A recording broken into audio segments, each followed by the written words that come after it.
Hey, what's going on, everybody? My name is Corey, better known as the C-Man, and I want to welcome you to another edition of the C-Man Cinema Sit-Down. It is dark, it is early, it is Wednesday morning, and that means, well, now two things. Freaking Disney Plus going like they've been so good over the last 2 years, where it's like Star Wars lets out a show, then Marvel, then Marvel, then Marvel, then Star Wars, then Marvel, and now we're getting Miss Marvel and this on Wednesdays. I can't. It's too much freaking content. But you know what? I'm not gonna complain because that would be stupid. I love content. But we're not getting ready to watch Miss Marvel. So why don't you pull up a chair, take a seat? We are getting ready to dive into Obi Wan Kenobi. It is another Obi Wednesday. It's time for chapter 4 or part 4 chapter. I've been watching a lot of Stranger Things. We've been in chapter mode. Part 4 of Obi Wan is here. I'm here. My friend Britt is here. Britt, how you doing? Good. Excited for, I almost said chapter 4, not 2, episode 4. It's like the amount we were talking before we got going, like just like the amount of content we were talking specifically about Netflix and Stranger Things and hour length in like this week's episode is only 39 minutes. That's 10 minutes less than last week, and I felt like we could have gotten 10 more minutes last week out of the content that we had. But yeah, not chapters, we're watching episodes. This one is part 4. And we're certainly both very excited. Now, before we get going, Britt's been with me now for 2 weeks, 3 episodes. And I kind of hit her up yesterday and was like, Britt, did you happen to see how many people have watched us talk about Darth Vader? And it was about, 125 views, which I thought would be pretty cool, because I remember the first time like I had a video hit 100 people, and I was like, I don't even know if I know 100 people. Like, that's crazy to me. Now, before I ask you this question, I'm going to tell you, Britt, we're at 200 views now. Still tiny. How cool is it to kind of know that like random people are watching you talk about like a thing that you love so much that you have straight up artwork on your body for this franchise? Like we were talking about, it's wild because I don't know 200 people who like also love Star Wars enough to be like, hey, go watch this. Because it's just my immediate friends that were like, oh, Star Wars. So the fact that people are watching and like listening to our reactions and opinions is amazing. Also very daunting, because you're like, oh, I don't want to say the wrong thing, right? Like it's 3 o'clock in the morning, it's bound to happen. But it's wild. Everybody, and I think it just shows everybody loves Vader, and we want more Vader. I think that's what those numbers show, and it's very exciting. Oh, absolutely. All right. We are all set. Hold on. Let me go. Wow, are you queued? Did you get yourself queued? Yeah, I'm on 2 seconds. I'm on the Disney Plus original logo. There. All right, let's see. All right, cool. I'm all set up. Britt's all set up. Hopefully you guys are at home or all set up. I would not recommend watching the episode while watching this video, because it will move a lot faster than the episode. Because I'm gonna cut it down so that it's not, well, we'll probably be longer than 38 minutes, but we're all set up. I hope you're set up. We're getting ready. We're gonna dive in. Obi-Wan part 4. Let's go. Ready? 3, 2, 1, and play. This is where he told us to come to. Maybe.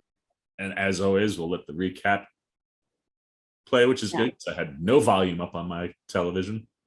I tell you, one of the other things that I've really dug with specifically Ewan's performance is, like we kind of touched on, like how you've seen what this 10 years has done to him, and like the fact that he doesn't trust anybody. Like, I think in Clone Wars, if someone like Kamal and Johnny said, hey, this is where you're going to go, someone will meet you, Obi probably would be like, hey, let's go hide behind this rock and chill out until the person gets here. Where like here, it's like, I don't even want to be here in the first place. Like, I don't. Yeah. Like, it's fascinating. Also, the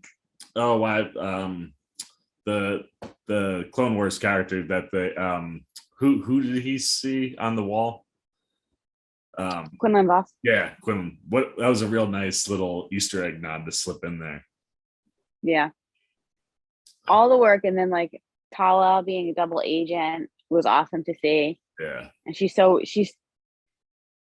And like we're so used to her seeing like people who fall on the not so great side. So seeing her be somebody who's actually doing good was a nice change. Absolutely. Oh man, here we go. That's right. Gotta get our Star Wars Lucasfilm open. Yeah. Like Marvel. It is a really sweet open. It is. The idea of like the chrome reflections on Did things. they add They Lola? just add Lola in there. That was so cool. I love that. The opening credits and things like this, people.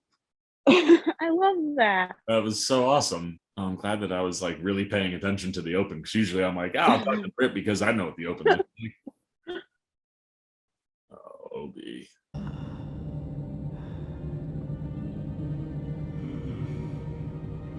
See, he did get burnt up. Tell you what though, man, them cloaks, they are pretty fireproof looking. Yeah. I also oh wow. Granted that's how a back to tank works, but to see Obi-Wan like to see him, yeah. The way Vader is, that's so and Scar like and now we're gonna get that's like it's almost what imagery. Oh dude, God, Deborah Chow. I can't say enough amazing things about what she's doing.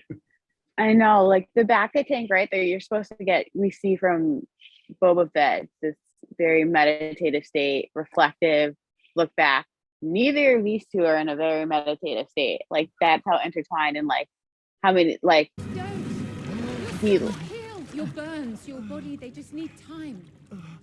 We're on Jabin. You're safe now. I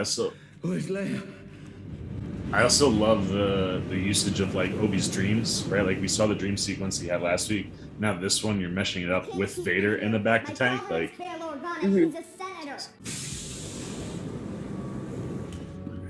That's cute. She in the Inquisitorius fortress, though, I'd assume, right? Instead of Vader, so she's like in the system, but like not on planet. Yeah. He will come for me. Obi-Wan is dead. Where are you getting that from? Or I mean, she could just be lying. I guess that's true. But also, Leia knows him as Ben, right? Not Obi-Wan. Yeah. Ben is not a Jedi name. That is true. Although, wasn't she there when Tala said Obi-Wan? And he was like, "It's just Ben now." Yeah, that's a good point. General. Also, Ice Cube's kid. But that's not my yeah. I had a wife once. I knew exactly what she was before we got married. And the Inquisitors found her anyway. So I know exactly what the Empire can do. Seeing the other side of that coin now. Mm-hmm. Look, if you want my help, you got it. It's in the Mustafar system. That's Vader's system. Is Vader there? We don't think so. Fortress Inquisitorius. Yeah, It's impenetrable. Tell you, if you want to also get Obi-Wan feeling like old school Obi-Wan, put him in a cave with a freaking map system up somewhere. Yeah. Strategy. Let him start to strategize. Yeah.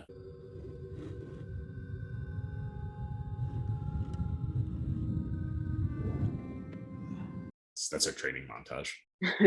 I'll be all right. Your body's not the only thing that needs to heal, Ben. That's right, brain. The past is a hard thing to forget, and you just need time, that's all. Some things can't be forgotten. Like this episode could have been 50 minutes if you gave me 10 minutes of Obi-Wan getting, I don't know, a little bit better. Yeah. It's gonna take a lot of faith to accept that he'll be able to kick ass if that happens. Yeah. How did he die? He burned to death on Mapusa. I don't know anything about a path. That girl. She's Carrie Fisher Let's to a think T. a little bit harder, So shall spot we? on. Also, Reva doing an excellent job playing good cop in that scenario. Like, Yeah. I'm playing to a little kid. I'm gonna make her trust me. But no, this little girl, man, she is. There must be 2-3 moments every episode where I'm like, that couldn't be more Carrie Fisher. Yeah. This also feels very Obi-Wan, like being in an Empire hangar, and he's gonna have to maneuver somewhere solo. You think her cover is still intact? I don't think she thinks that it's still intact. Yeah. I think she's either gonna be surprised or Tala's not getting out alive. Identification. Like the airport TSA. Yeah.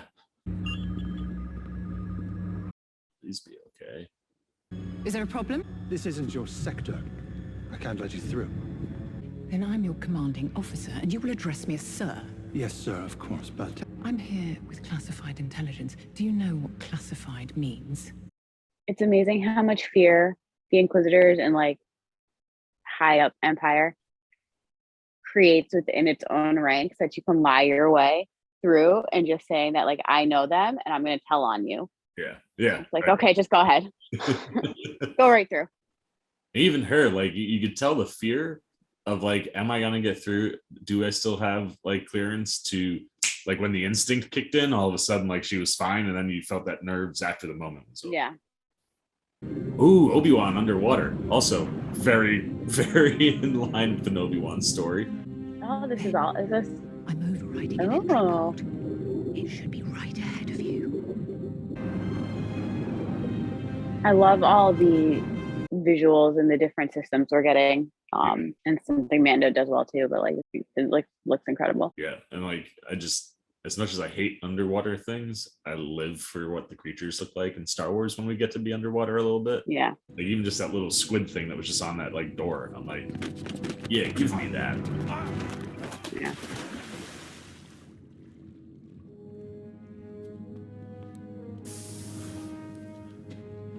I'm in. Is this a stare contest?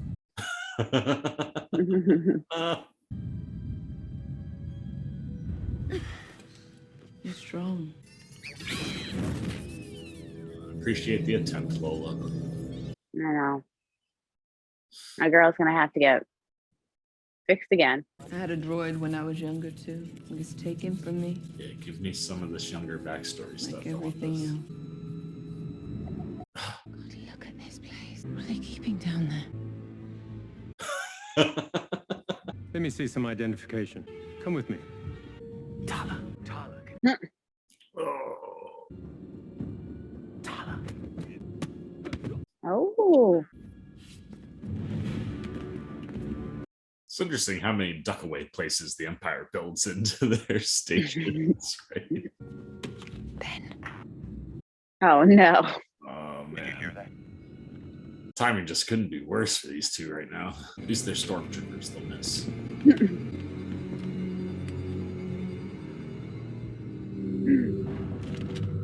Ah, boy. There it is. Ah, so he's training on the fly. I Yep. get it. Tell me where they are. We're all on the same side here. I'll tell you where they are. I just don't want anyone to get hurt. I give you He's my bullshitting, right? word. I hope so. I'll have to tell my father first. Clever girl. He said we're all on the same side. Nice try, princess. I hope you like pain. I'll never tell you where they are. It's time to make those tears real. Is that like in the Empire like training manual? Like you gotta be a dick or willing to kill children? Probably. They suck whatever kind of humanity they have right out of them. So I hate how much they're teasing Reva's backstory. Like I just want it look at all the red. so much. It's so pretty looking. Like this show is so pretty looking, She's too short for the right? like look how little she looks. they got child arm clamps in there though. Holy shit. Oh shit. Are these all of the Jedi? I think I've just found out what they're hiding down here. Or This place isn't a fortress. It's a tomb. yeah. Oh, that's so effed up. Say something! I'll never tell you.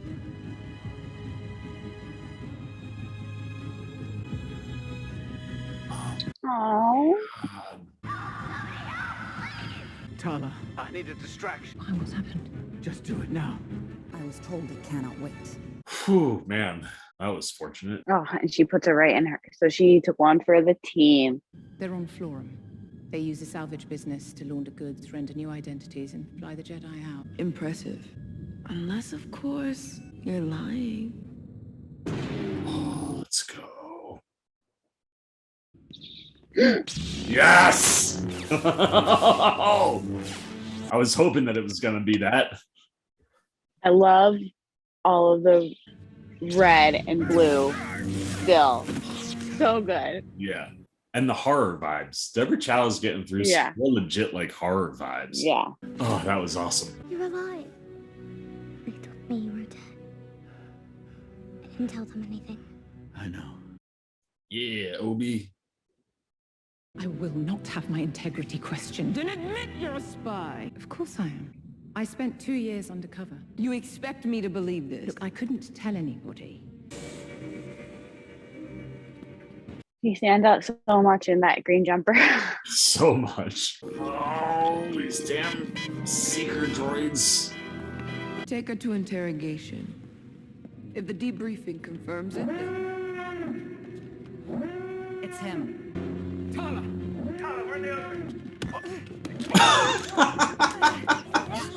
Smack him in the face. He uses the helmet to whip him around. Oh man. Ooh, talk about training. Seeker droid. That's one way to get back into the groove. It's basically a training montage without a training montage. Exactly. Obi. So much. He did that little spin just for shits and giggles. Obi Wan's like, you get me a lightsaber, I'm gonna have fun. Ooh, Death Troopers. I tell you what, though, it is nice to have like in canon that stormtroopers suck because something like Tala just smacking the shit out of them. Totally. Yeah.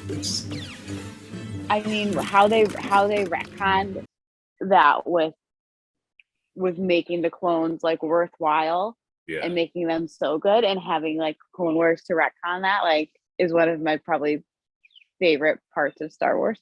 Oh yeah, and then it makes something so small like that clone on the streets begging for money, like it just fits.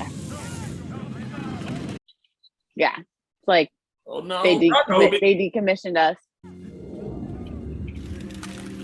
Oh, that's some hardcore force training there for you too. Get her out of here.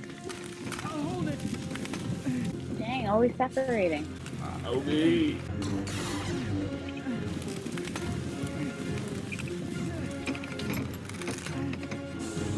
Gonna divert the water, right? Yep.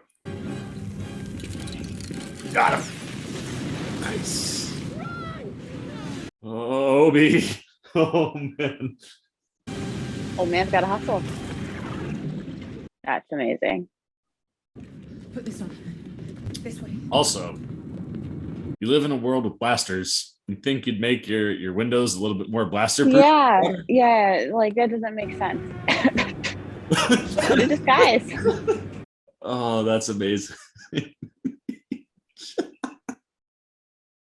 And I like what the fifth brother and the fourth, like they're making them appear so idiotic.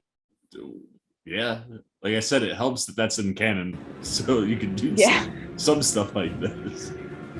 One of the upcoming games they have is like a fighter game, and one of the like people you can be are two Jawas that work together and stand on each other's shoulders with a giant cloak.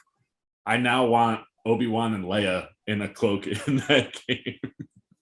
Oh my god. Betraying here we everything go. you are. This was never who I was. Then you die. They are really outnumbered right now. Yeah, back I up, was got about it. to say, I was like, where's Ice Cube's kid? Yeah. There they are. Got little Leia running again. That is like, They got to get away from that. Like, it's not her fault. She's just a little kid, but it's so awkward looking. pick her up and run with her. Even from that Tom Cruise school of running. Point them fingers. We would too. Oh, move faster. Is he gonna sacrifice himself? I hope not. Leave her, come on. I'm on my way. Destroy them. Oh shit. Oh, no.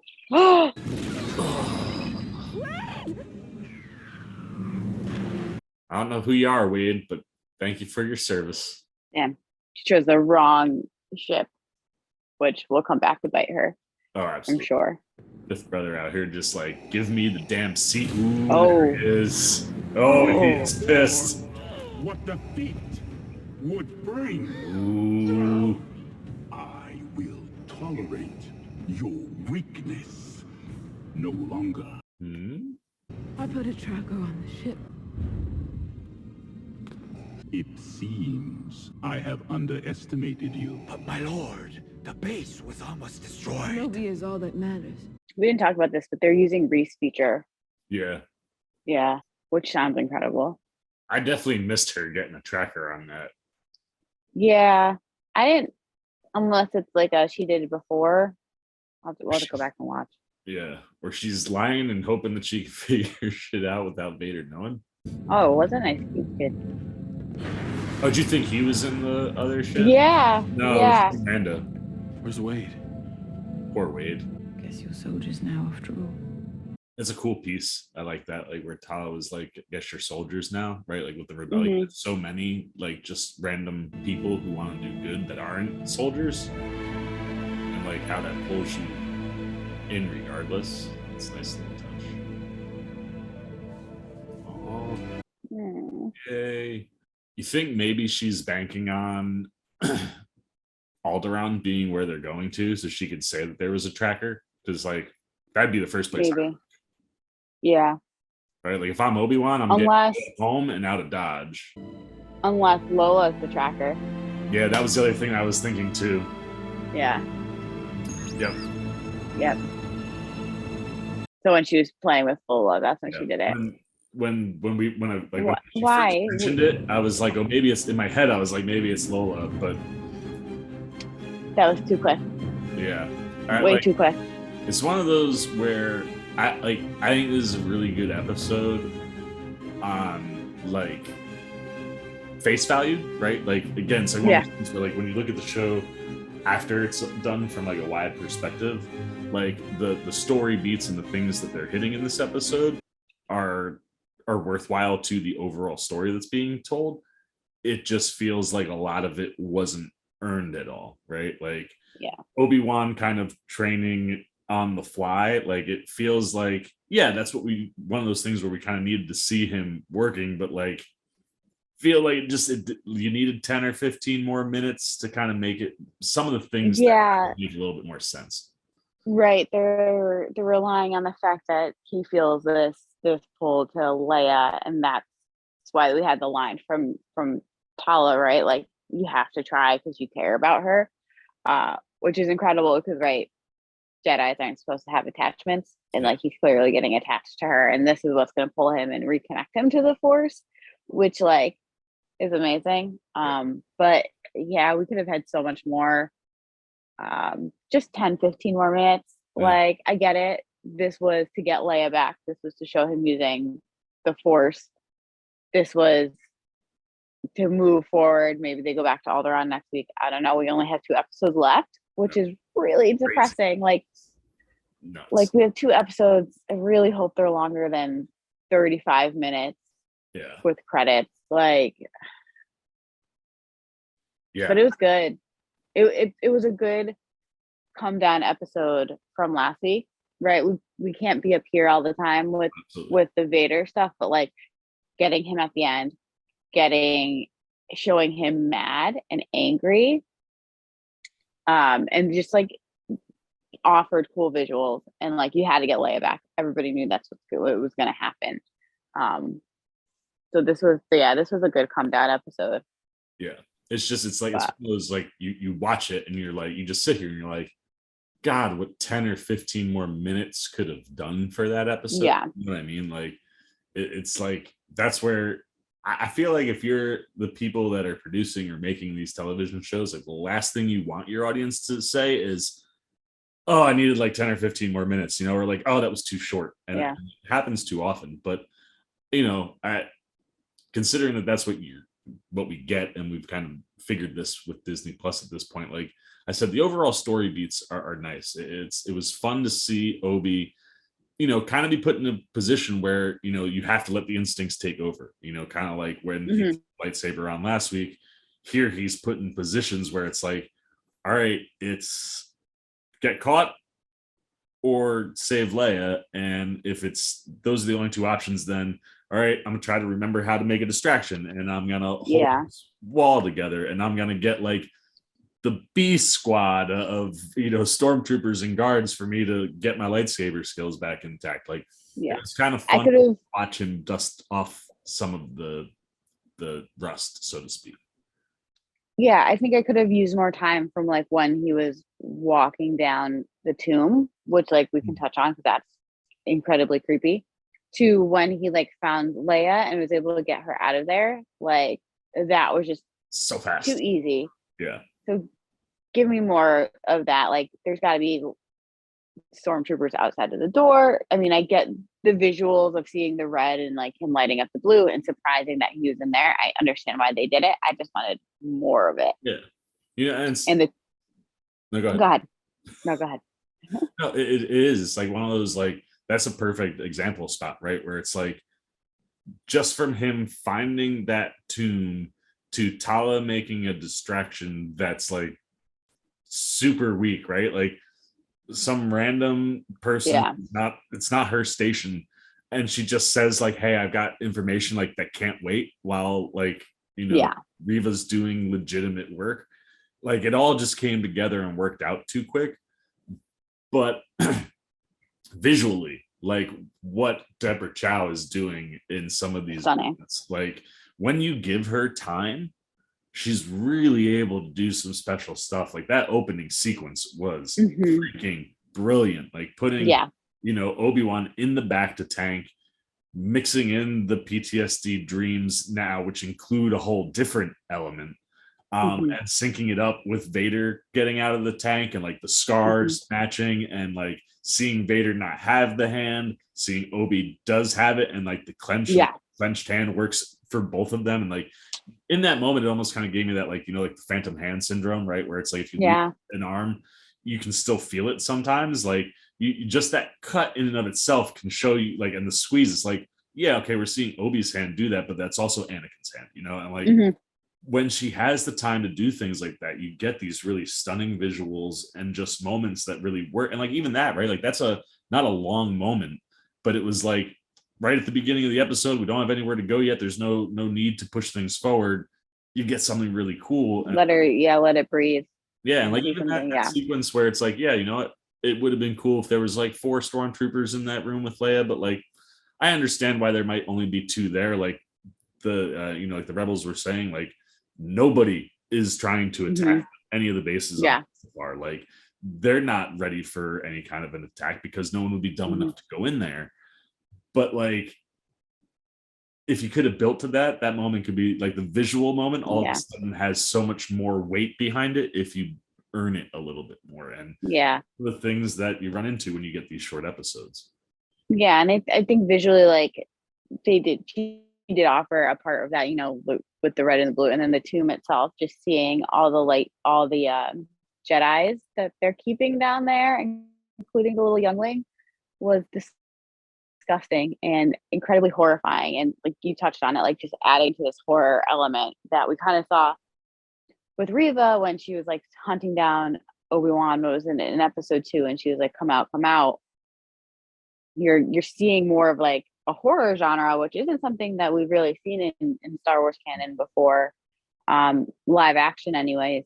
So it's fun to play with and like see those visuals, especially because you're trying to rescue a 10-year-old girl, which even like heightens it even more. So it was good. Right? Like just like having like just that moment where Leia is in that thing and the buildup, like you feel that tension so quick where you're like, all right, well, we know that we're gonna save Leia, obviously, which is another one of the weird things that I feel like Filoni and anyone who's working in and around Star Wars like have to deal with now, where it's like we have to be able to build suspense and tense moments with characters that we know things happen in the future. And it's like even like a moment like that where it's like you can feel that tension. If you didn't have to rush through it, all of a sudden that could like you could really get that kind of gut check punch where like even with the other episodes only being like 10 more minutes longer, some of those moments hit harder because there was just a little bit more leading into it. But I mean, look, from a general story perspective, I love what we're doing. I love what they're clearly kind of building to, and how they continue to kind of have this like simultaneous thing going on with Obi and Anakin. Mhm. If Anakin's not in the episode until the very end, and like you said, like you figured you were going to get him sparsely here. You know, you don't want to, you want to use Vader a lot in order to tell the story, because it's the story is on a level playing field, but you want to sprinkle Vader in because that's, you don't want to overutilize him, right? Like I think the only place where you could really do something like that is if, like you said, hey, we're going to do a Darth Vader show. Then it's like, all right, well, I should be spending all of this time with Vader. And if you're going to do something like that, it's to give us that version of the character where it's like, oh man, now you can actually understand, like you said, like the strategist, right? Like seeing what he was in the war, give me that Vader. That would be kind of cool. But using him sparsely here, really, really good. And again, the reason you go and get Hayden is just for that like fucking 30-second stretch where he just walks into that room furious, like two steps in that suit, and you're like, oh man, he is gonna rip somebody's head off. And that scene also at the same time again makes me go, what's the deal with him and Reva? Because we've seen him kill innocent people, and that's the most ferocious I think he's looked body language wise with how he's the whole show. And yet it's almost like he was hesitating or waiting for her to say something to be like, okay, cool, I'm not gonna do it. Like they keep teasing. Like this episode, they keep so strong. She mentioned her past like 4 times. I'm like, I just like episode 5 needs to start there. Like I need we need a reason for her character. We need an end goal. We need some kind of motivation, and just seeing her as a youngling, I think, leaves too much up for interpretation from the audience. And like interpretation is fine, but like if you're building up this relationship between the two of them, give us a reason why, or else it's not going to be earned. We're not just going to accept that like Vader's just gonna be like, okay, cool, I trust you. Like, I mean, he could probably sense that whether or not she was lying, but like, I need something. I mean, like, it very much like for a hot moment, I was like, and this is why we don't know Reva in canon, because she messed up and took her out. And like that felt like the purpose of his movements felt very much like that. Like I do, like next episode, because I'm in one of these where it's like those first 3 episodes, you know, you're like, I don't really feel like we were wasting any time anywhere, right? Like it was like everything that we were doing, even when we were moving a little quick, there's a lot of purpose to what was happening. And it's like now there's questions and things where it's like clearly you and I was thinking about this, like she kept hinting at it. I was like, the episode and the way that it's structured, it would be weird if all of a sudden we went into a flashback in the middle of the stretch where she was kind of hinting at it, where it's like, I think give that to me right at the top, you know, give me that right, you know, open with that and then lead that into whatever the story is of them chasing after, you know, wherever the you know the tracker is going to send them. But that's where I would like to start. And then backtracking just a little bit, what you were talking about with the tomb, I loved that so much, especially like I was like as a horror fan and getting the horror vibe elements. That was such a cool thing to see, and it makes me immediately go. I mean, granted, I'm pretty sure this show would have been well into production by then, but I've never seen like a trophy room with live bodies until, spoilers for you Dexter fans out there, but this new season of Dexter, the serial killer that he is chasing has been killing people for decades, or killing young women like that are runaways. And then he does that. He puts them in a case and completely preserves their bodies, where like people from 25 years ago haven't aged at all. And I remember seeing that in Dexter, which is, you know, a horror television show to a degree, and you're dealing with like serial killers and stuff.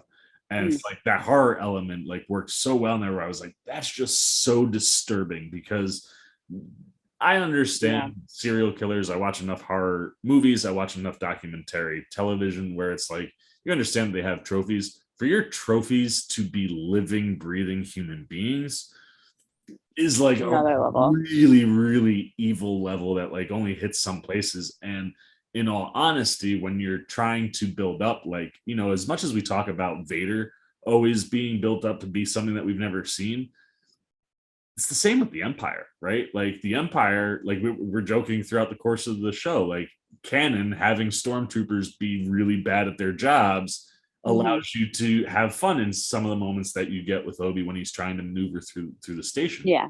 But like the Empire at some point in time, because of Vader, was super, super feared and was something that had reach out into the outer rim where like you're kind of like you're understanding that like, yeah, we know how evil Vader is, but so much to the so like where his like, you know, top end lieutenants or generals like the Inquisitors, like not only are they hunting down and killing Jedi, but then they're bringing them home to put them in tombs. Like that's like a darkness evil level where it's like a lot of times we can laugh at the Empire, can't really laugh at that one. And like those are the moments where it's like I get a little splash of that and I'm like, God, man, that's so good. Flesh it out for me just a little bit more, so it really hits home. And the other thing too is I'll be interested to see if any of those, I felt like a couple of those shots lingered kind of lengthily, which I was like, that's gotta be somebody probably from one of the animated properties, and I just don't know. So I'll be very, very interested to see what New Rockstars points out all those Jedi were that they're Easter eggs. Yeah, it's incredible. I mean, and the youngling too was awful. And they hinted, they're like, oh, I wonder what they're hiding down there. You know, what could they be hiding? Oh, they're hiding that they have these bodies. These are the Jedi they've hunted down. Granted, over 10 years, knowing how many Jedi now actually did make it out, there's not a ton of bodies there. And they're saying now they have just scraps. Kind of like, okay, how much are they actually doing? Is this why Reva's like so enticed by Obi-Wan to get this, like, to use a pun of Ewan McGregor's like catalog? They want to get this big fish, right? And he's the big fish for them to capture, or at least for Reva. And like you see, and that's why I said I'm interested to see who those Jedi are, and how they come into play. I don't know if it was just to show that like the Inquisitors really mean business, and like we've kind of been poking fun at them, but like they really do have this dark side. I don't know if it's going to come back later with Obi-Wan, because like he's the one who was lingering in that tomb. Like now he's seeing what happens if they get caught, or like what these people are capable of, what he's been sitting back on, and what's been happening over the last 10 years that he hasn't really stopped. I don't know if that's going to be a catalyst for anything else, or just like a really cool image, which is fine. It's creepy, you know, but it's when the minute that because I wasn't thinking about it, right? Because I, especially like me, just the way my brain works, like I get so locked on imagery or things that I see. I'm like, oh man, that's so cool. And like, and as you were talking, I was like, you know what? There wasn't really a ton of bodies down there. Now, granted, could every one of these stations on Mustafar have one of these things? Sure. But outside of just like serial killer trophy type things, like I don't get serial killer vibes from anybody on there. So I don't know what you would be collecting Jedi body trophies for. But like literally as you were talking, I was sitting here going, you know, if they're using it, if it's like a research lab, you know, they'd be experimenting with some sort of force experimentation. And then in the back of my head, I'm like, you know, Dave Filoni's got this like really big 3-movie problem lingering like way down the road that involves like cloning and bringing back the Emperor. Like, could maybe this be playing into maybe some of that research?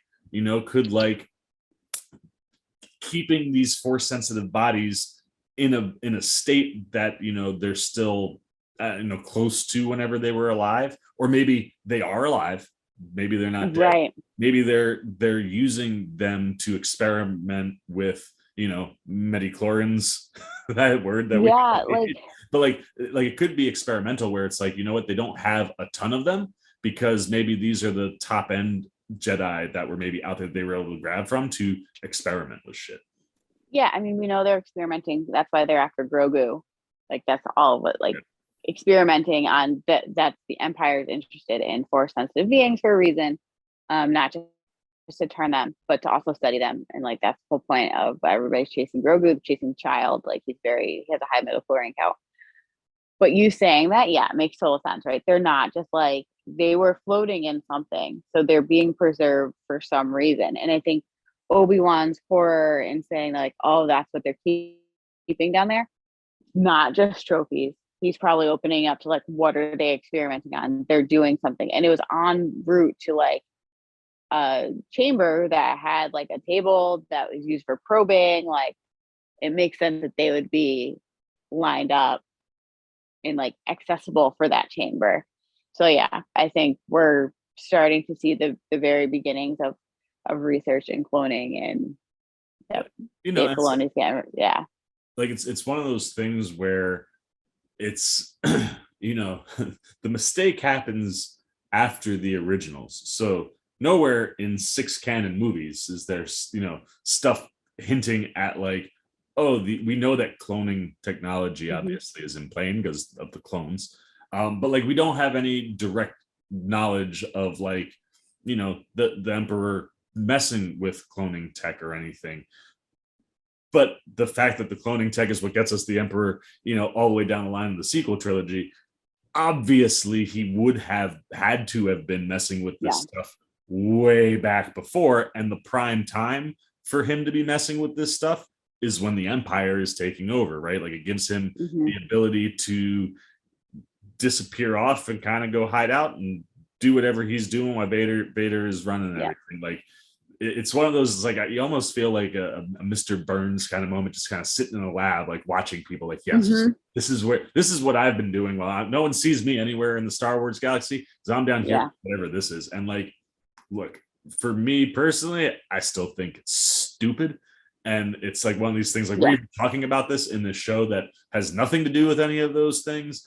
But we also know, and again, I know someone probably somewhere will point out like, oh, Dave Filoni's not a producer on this. Yeah, okay, Filoni is the chief executive creative officer. Like he knows what's going on. Like in order for him to do the things that I think he wants to do, like we've seen in the past, you got to give Filoni time to do these things, and working both ends of the timeline simultaneously, I think almost makes it easier to kind of start threading these things together because you're threading them on both sides.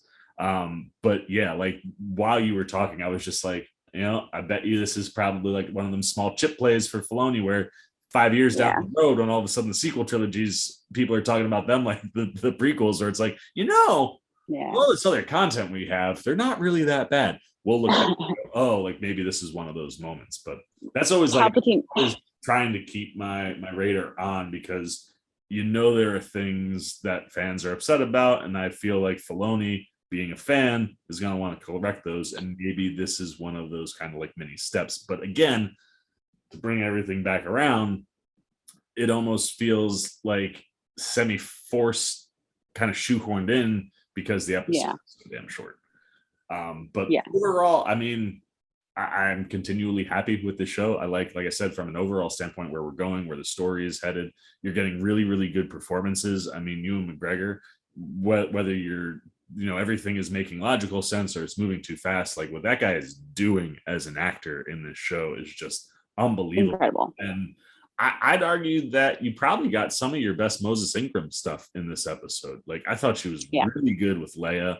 I really, really liked how she was trying to work it. And then same thing, like that, okay, this didn't work, that immediate frustration, and kind of like she almost has to like catch herself. Like it was fun to watch them kind of navigate all of that stuff.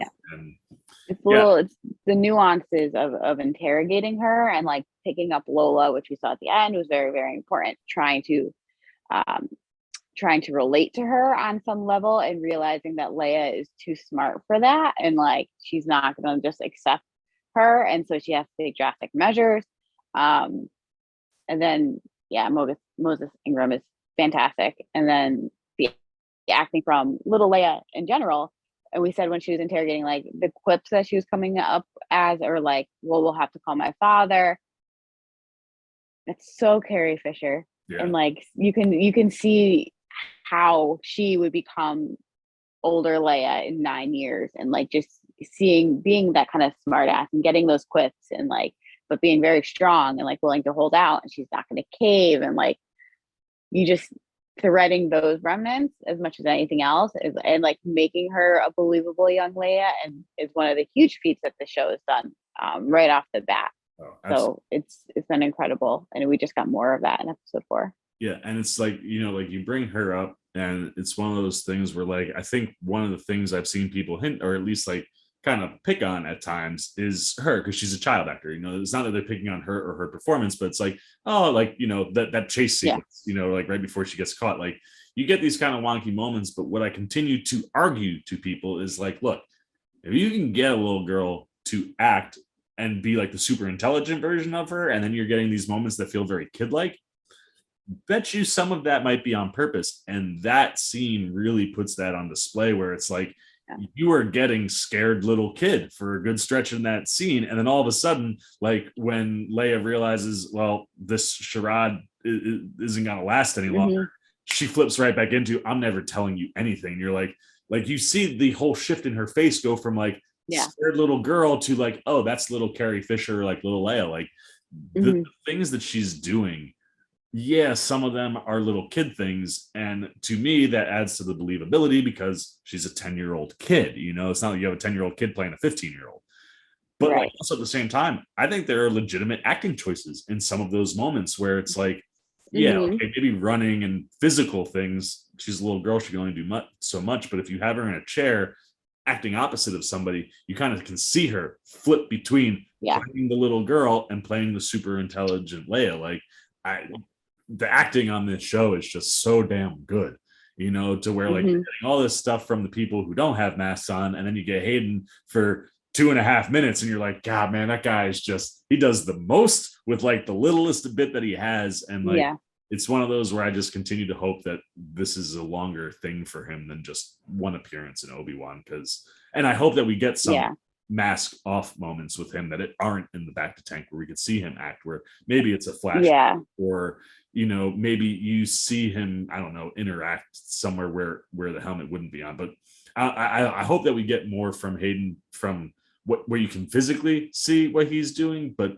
what he is doing from a body language perspective inside that suit, man, like incredible. He was on screen for 35 seconds, and I was like, I'm gonna shit my pants. I am terrified. Just the way he was walking down the hallway made me think, okay, like you were saying, oh, Reeve is dead. That's it. She's gone. And it's just the breathing. So using you know, James Earl Jones and the breathing, and then just his body language and the way he carries himself, you're like, oh, it's gonna happen. Yeah.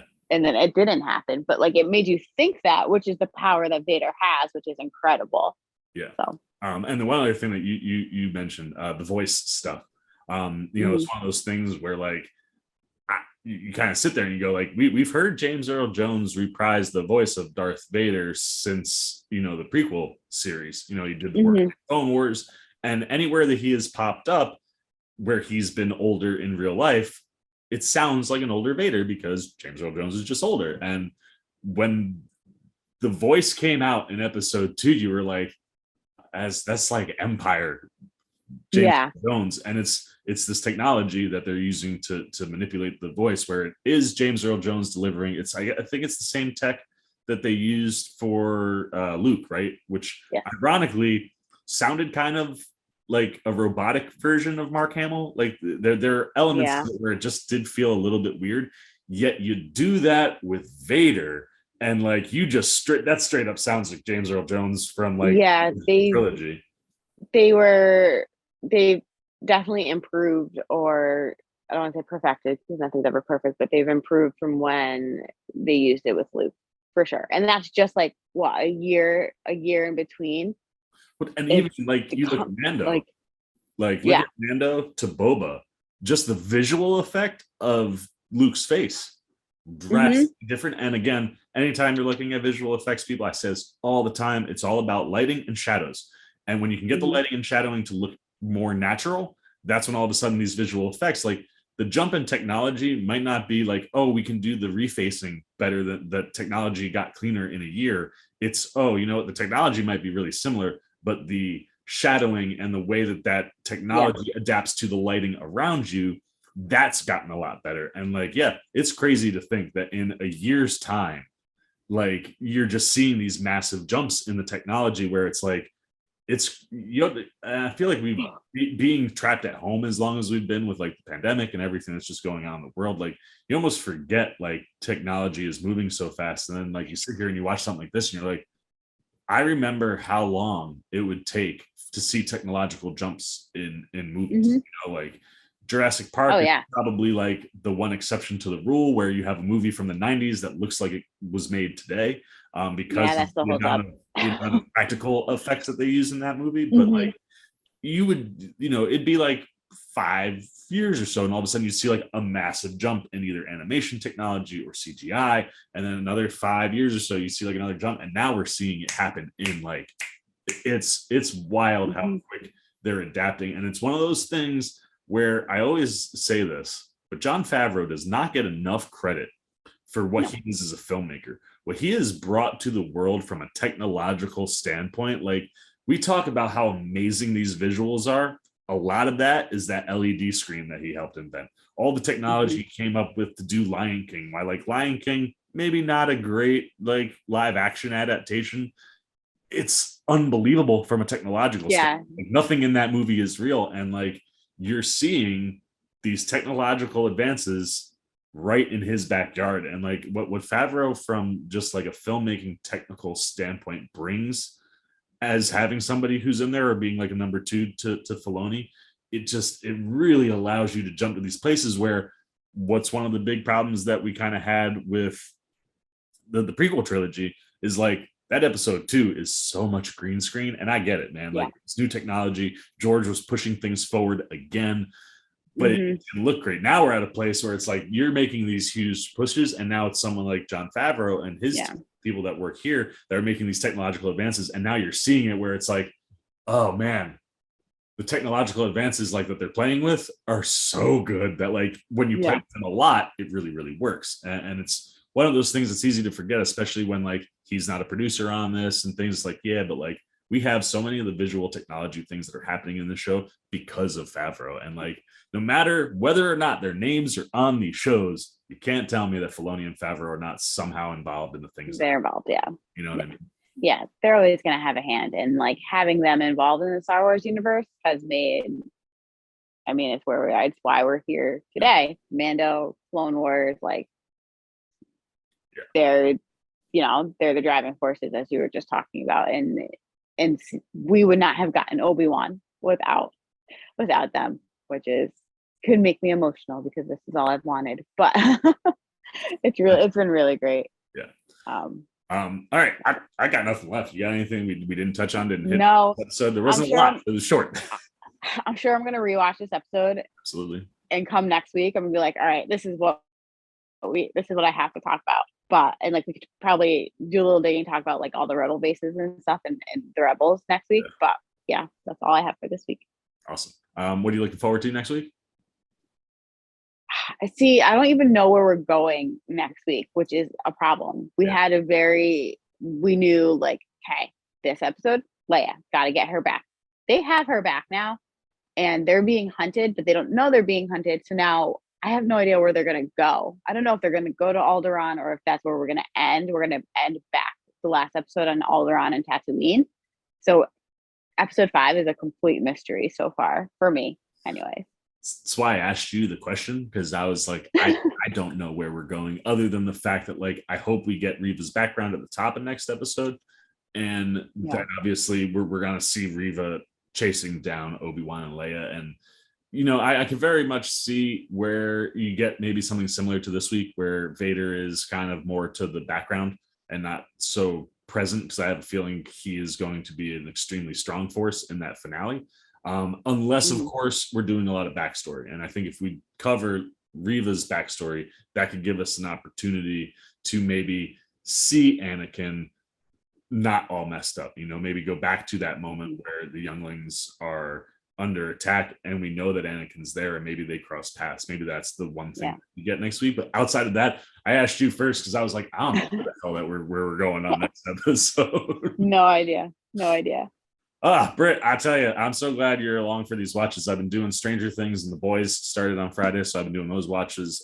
You guys will see those periodically pop up over the next couple of weeks. It's a lot of editing for me, but it's one thing like going through this and like reacting by myself and going through it. It's so much fun to have someone along for the ride and someone that brings as much as you do to a Star Wars conversation. So as always, thank you for joining. Thank you for having me. All right, guys, that's it. We've said everything we gotta say about part 4 of Obi Wan Kenobi. Now it's your turn. You've watched the episode. What do you think? Was it too short? What things would you have liked to have seen fleshed out a little bit? What things worked for you? Were you impressed with like 30 seconds of Hayden's work in the show? What about Obi's, the training montage we were joking about last week? How did that play for you in the context of like sort of happening in episode? Anything you got on Obi-Wan part 4? Good, bad, indifferent, down below in the comment section. We look forward to talking to you guys down there. As always, if you enjoyed this video, please give us a thumbs up. And if you're new, you want to come hang out with me and Britt every week when we're talking Obi-Wan, you just want to see, my Stranger Things or the boys' reactions and thoughts. You just like what's happening over at the Cinema Sit Down. You want to show a little love and support. Well, then, hey, like I did in the last video, you will subscribe to the C-Man Cinema Sit Down simply by jumping over there, hitting that subscribe button, hit that little bell if you want those alerts. And until next time for the C-Man Cinema Sit Down, that's been my friend Britt. I've been the C-Man. We're signing off. Peace. Oh, hey, what's going on? You must be sticking around because you're looking for more content featuring this guy. Well, guess what? You're in the right place. You can check out more videos right here and right here. And if you have and you want to come join that C-Maniac Nation, you can hit that subscribe right over there.